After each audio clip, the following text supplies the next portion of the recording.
In this video, we're going to go over how far is far enough from animals for your safety and for their safety. First, we're going to talk about how far the Park Service considers you should be, or the rules for how far away you should be from an animal. And then we're going to talk about certain things to look for when you're viewing wildlife. Things they do that give you an indication or a sign that they're agitated that you are there. And anytime they are agitated that you are there, is time to move back or back away from the animal, because you could possibly be in danger or you're disturbing the animal, and we don't want to do that. I have driven the trusty old van all the way from Florida to Grand Teton. That's why I wanted to do this video about viewing wildlife, because obviously there's some big wildlife here and there's definitely some rules for safety, especially with grizzly bears. You don't want to get too close to them. The first thing I want to go over is there's 3 things you really have to worry about when you're viewing wildlife, especially big animals. Number 1, probably if they have babies. If they have babies, you do not want to get anywhere near them. They may seem nice, but the mother will always protect the baby. So if you get too close to the baby,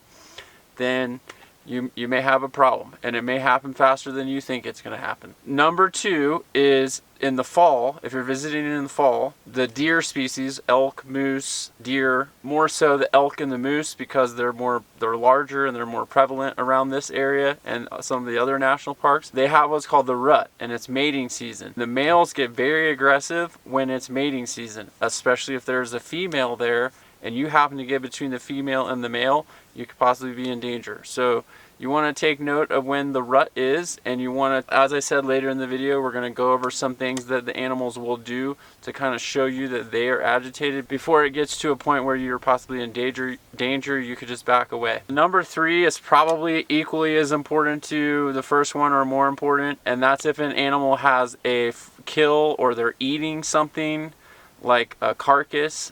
I see on the internet all the time, there's people walking right up to a grizzly bear that's eating an elk carcass, and that is very dangerous, because the grizzly bear has food, so he doesn't want you for food, but they will protect their kill, they will protect their food. So if they feel like you're coming too close to their food, they will attack you, which puts you in a lot of danger. Those are the 3 things that you really should look out for when you're viewing wildlife, especially big wildlife. And in those circumstances, you want to stay back further than you're supposed to stay back, because they possibly could be more aggressive than normal. Now, the National Park Service says the minimum distance for small animals like squirrels, raccoons, birds is 25 yards or 75 feet.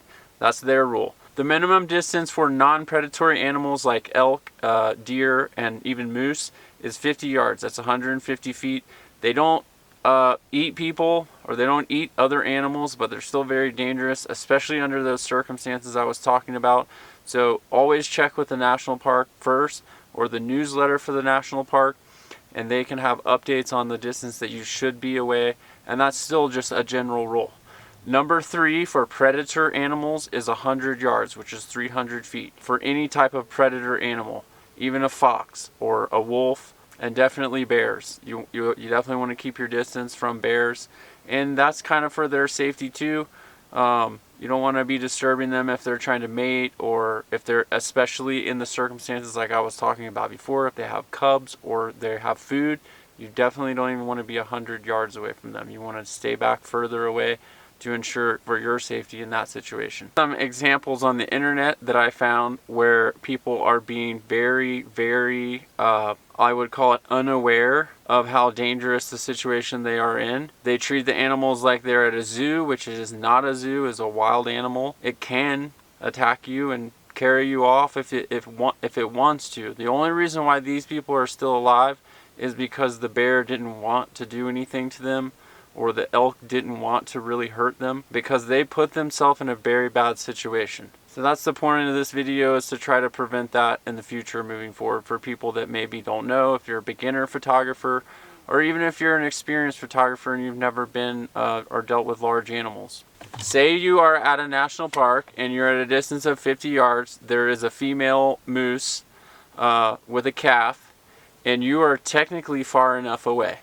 But the female moose is looking directly at you, her ears are pinned back on her head, and she's licking her lips. These are both signs that she's agitated that you are there. Her ears being pinned back is a sign that she is ready to take some kind of action against you. If her ears were forward, facing towards you, she'd be listening. It would be less aggressive of a gesture. So ears back, that's a sign that you need to back away. Also, licking their lips is a sign that they're agitated, that something is going on they don't like. If there's a male moose there and he is raking the trees or scraping the trees, he is raking the ground with his antlers, he's stomping on the ground, or kind of like a bull, or blowing at you. I don't know how to explain it, but it's just air. They blow at you like a whoosh. All of those things are signs that you're too close to those animals. Those carry over to elk and deer as well. Again, if they're licking their lips, their ears are pinned back, scraping or raking trees or the ground, stomping or blowing. Those are all signs that you're too close and you need to back away. If you're viewing a bear and you're at 150 yards and the bear is standing up, continuously looking at you, or even maybe charging towards you a few steps and then stopping and turning around, these are both major indications that you're too close to them. So you want to back away. Bears will give you like less of warning, I guess you would say, because they don't really have to. They're the top predator in the forest, unless there's a Sasquatch around, but we haven't seen one of those yet on this trip. Anyhow, if they stand up, if they're charging towards you, or even if they're moving towards you, you need to back away. So keep that in mind, especially with bears. Oftentimes with any animal, even birds, if they're feeding and you come towards them and they stop feeding and they put their head up and they look towards you, this is a sign that you're too close to them. They're alerted that you're there. If they go back to feeding, then you're okay. But that's probably the boundary where you're not going to be able to get any closer without disturbing them, because they already are alerted that you're there. They're already kind of worried about you being there. So that's the point where you don't want to get any closer. Also, while we're on the subject of birds, you definitely don't want to get near a nest or touch a nest if there is a nesting bird. You can put scent on it or things that they may not like, or even the oily substances that are on your hands can harm the baby's feathers or whatnot. So you just don't want to mess with a nest or anywhere near the nest, because the mother will abandon the nest and then the babies will die, and we don't want that to happen. The other thing you should not do in any national park, or really anywhere, is feed the animals anything, because they will associate food with humans.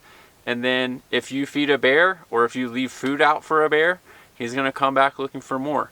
Especially if there's people around there, or there's an area where there's people, the bear will associate people with food, and it may attack someone based off the fact that it's just looking for food. I'm not talking about a bird feeder in your yard. That's different, because the bird is not associating you with the food. They're just getting the food off the feeder. In any national park, you should not feed any animals, because the bears or the animals will frequent areas where there are people, especially predators. The Park Service will have to remove them. Sometimes during the removal process, they have to be euthanized.